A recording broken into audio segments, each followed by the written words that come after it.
Thank you, Norm. Again, I am Triston. I'm running for the House of Representatives in the 105th District. And I'll begin by telling you a little bit about myself, my family, my background. I currently work for Bar and Dairy, driving semi-truck 4 days a week. And this past week, I got just shy of 56 hours in those 4 days.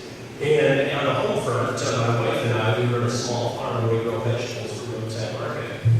We've got 3 young daughters, 1.5, 5.5, and almost 8 at the end of this month. I'm currently on 4 boards. I am on the Michigan State University Extension Council for Antrim County. I am also a county director for the Antrim County Farm Bureau, where I co-chair the Policy Development Committee, and I'm a longtime editor of the newsletter for Antrim County. I am a financial trustee for Eastport Baptist Church, and I'm currently in my 4th year as a member of the Michigan Farm Bureau's State Young Farmer Committee, which is a committee that helps form the leadership program and direct and increase experience at the leadership level for young farmers statewide. It's a 22-member committee. And it has been just a wonderful experience for me, and it has really shown the need for agricultural-minded folks to be in our legislature, which compelled me to step up and throw my hat in the run. I'm also a former professional hunting guide, and I was also a former member of the Michigan Adult Farmers Association. That's all for my introduction. Very good. Would you want Michigan, and would you support Michigan opting out of being excluded from Obama's healthcare reform? Yes.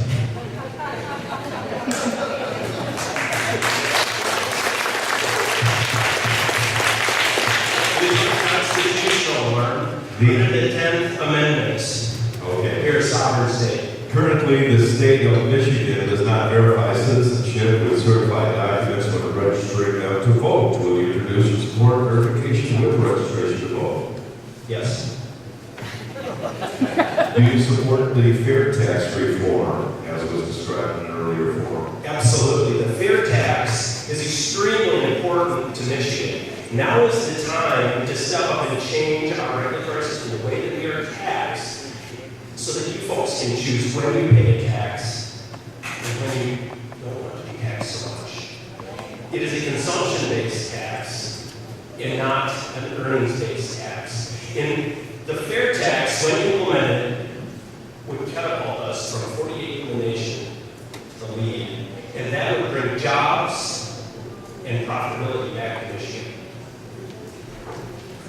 With the delusion of visioning as a way for public planning and land use, how will you ensure that the rights of private property owners will not be ignored or sacrificed in the hands of those who are professional visionaries?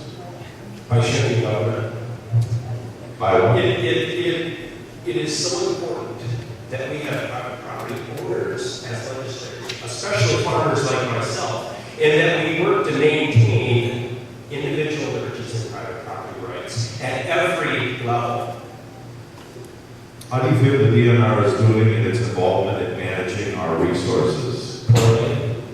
As a hunter and a fisherman, folks in Michigan, we're missing the boat. I go to Ohio to deer hunt because of their management philosophies and their practices. They do a better job. They have a lot of farmers, they have a lot of private property, yet they have frac box running everywhere. It is an unbelievable destination. I've also hunted out west, and they are wonderful managers of natural resources out there, and Michigan has dropped the ball. We should be a lead state. We've got folks that drive to Canada right through God's country, right here, yet the DNR has dropped the ball.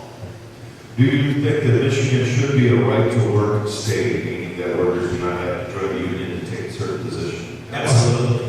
Right to work is one of my platform stances. And I'll tell you a story about my sister. She's a missionary in Africa right now. She worked as a nurse's aide at Meadowbrook in Delaware long-term care facility. As a condition of her employment, she was forced to join a union.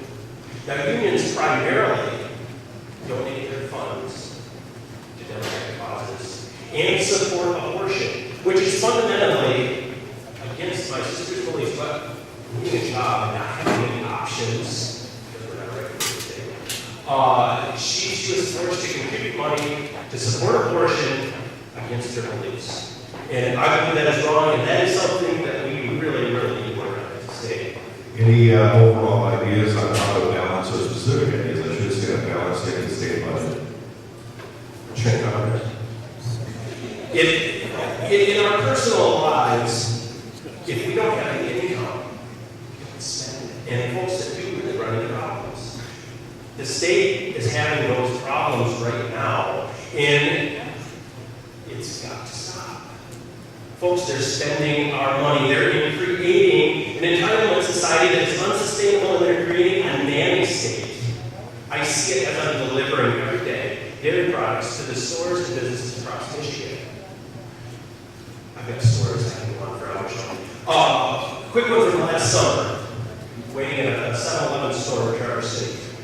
Bob, I've got a friend here in the audience that can vouch for a lot of these things. I'm waiting to be checked in. Folks coming off the street, got rocks on a skateboard. It's a sunny day. I'm working a 14-hour day.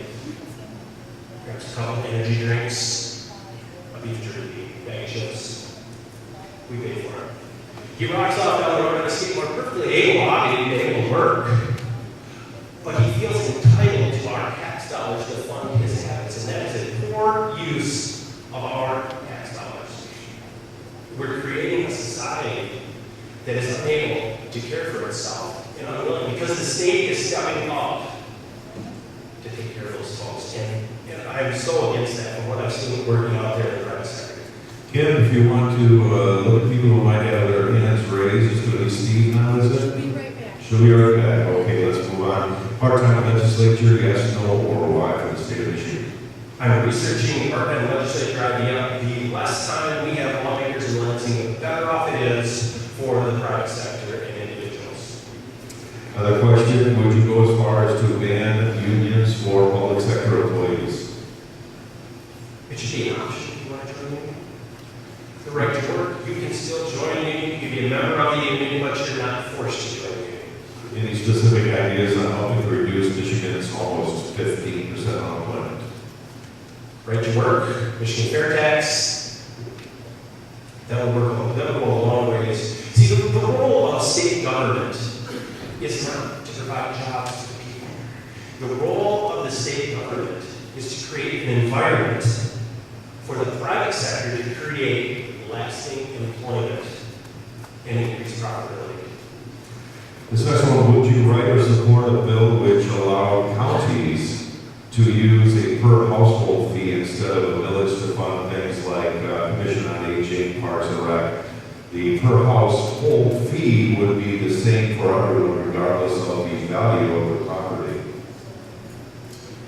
I'm going to have to think about that a little longer and see how fairly that it is applied, and if it is a tax increase or not. Because if it's a tax increase, no way. Questions from the audience, please. Now we can continue. In the back. One of the problems that I see with state government as well as federal government is their inability to set priorities. So everything becomes important. They got their fingers in every pie. What would be your 3 top priorities that you would believe that the state should do? Your top 3. Top 3. Right to work, Michigan fair tax, shrinking government in the form of cutting the funding. When the money's not there, it goes away. And that has to be, those 3 things have to be the top priority. Our state is sliding downhill.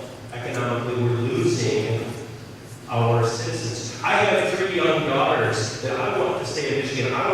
The reason I'm stepping up for leadership is because I want to create an environment that there will be jobs for my daughters. Folks, I've got skin in this game. And there's another little saying that floats around Farm Bureau at our board meetings and when we're in Lansing meeting with legislators, and that is, if you're not at the table, you're not at the menu. And I intend to be at the table.